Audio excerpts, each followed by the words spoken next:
Hello and welcome to Super-Yacht-Stories. The stories in this channel are entirely true. The names of individuals have been changed to protect the guilty and the innocent alike. Everything else is as it happens. The names of boats and crew cannot be divulged for obvious reasons. This story is called My First Taste of Super Yacht Daywork.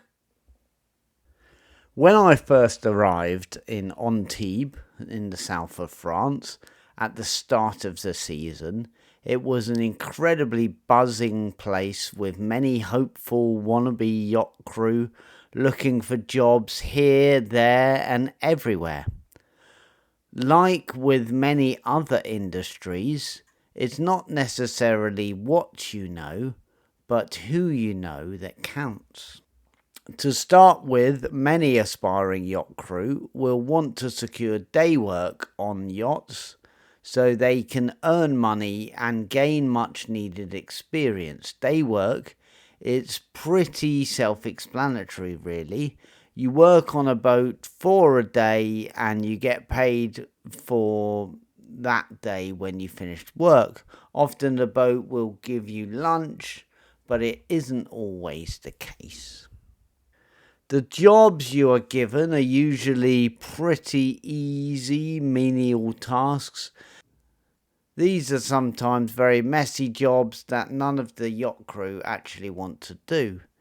Years later, when I was working on boats, if I didn't want to do a job, I'd just get a day worker to do it instead. One girl who was staying in my crew house got friendly with the first mate on a large sailing yacht. I had heard this yacht had been looking for someone who was small and could fit into some tight spaces. They had even been measuring potential day workers for the task. The girl in question arranged a time for when I could go down and meet the first mate. The boat was located on International Quay, which is where the bigger boats would dock in Antibes harbour. Arriving at the back of many of these massive boats can be rather nerve-wracking and intimidating.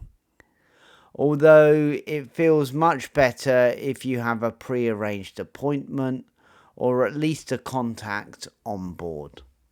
I asked to speak to the first mate. The crew member I spoke to asked if I were expected and went off to get him for me.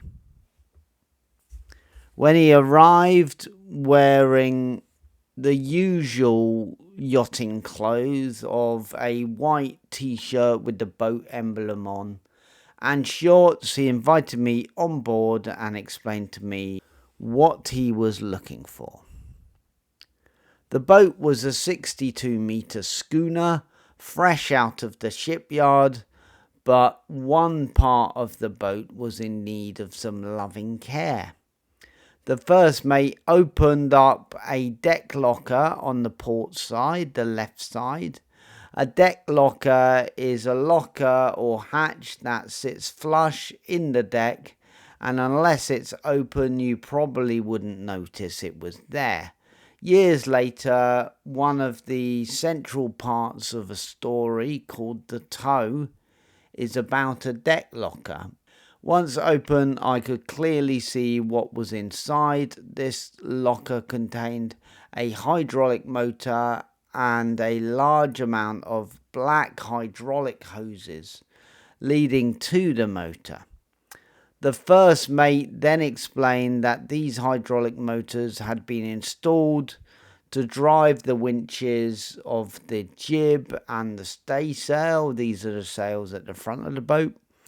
But they needed painting and that was going to be my job.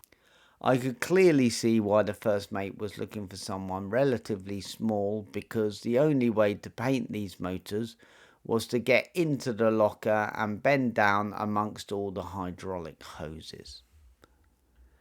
He let me have a go and see if I thought I could access the motor, and if I would be able to paint it.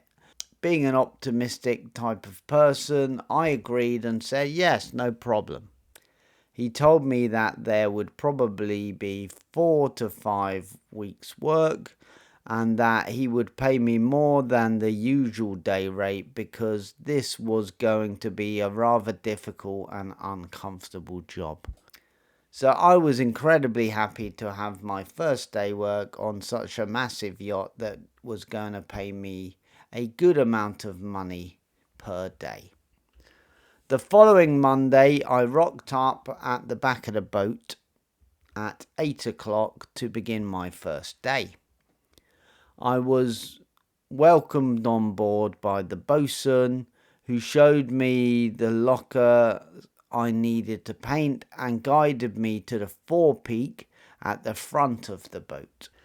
This was accessed with a hatch and had a ladder down and contained all the tools and supplies needed to maintain the deck of the boat or the outside of the boat.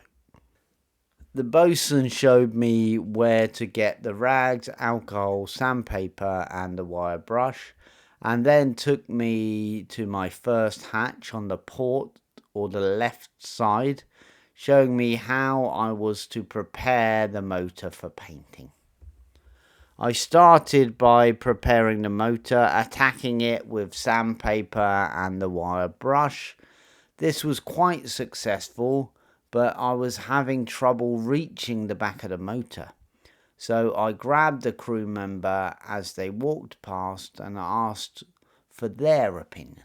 This was the engineer on board, and he dug out a mirror on a stick for me, which I could use to angle and see to the back of the motor, which helped me prepare everything for painting. It turned out this wasn't as simple a task as it seemed, and during this job I spent a lot of time upside down painting the back of the motors using this small angled mirror. At times I felt less like a day worker and more like a dentist. Furthermore, it turned out that good painting is a lot to do with preparation and only a small part of it has to do with actual painting. I spent a lot of time protecting the things that should not be painted, like the hydraulic hoses, and I tried to avoid any potential problems, drips or spillages. The bosun showed me how to mix the paint and gave me useful advice on how best not to make a mess of the deck when transporting the paint to where it was needed. This was professional standard 2-part epoxy based paint, which needed to be mixed precisely and carefully handled. I did manage to complete the task over the next 5 weeks and spent a lot of time upside down in tiny deck lockers painting with the angled brush and the mirror. It wasn't the most comfortable experience ever, but I learned a lot. The first mate was happy with the results and agreed to provide me with a reference. So not only did I have the money, but I also had somebody high up in a professional capacity that could write nice things about me for future roles. Day work is a very important aspect of yachting. It gives new crew the chance to earn money, learn new skills and network with the crew of the super yachts. Also, it gives the super yachts many extra pairs of hands to help out where needed.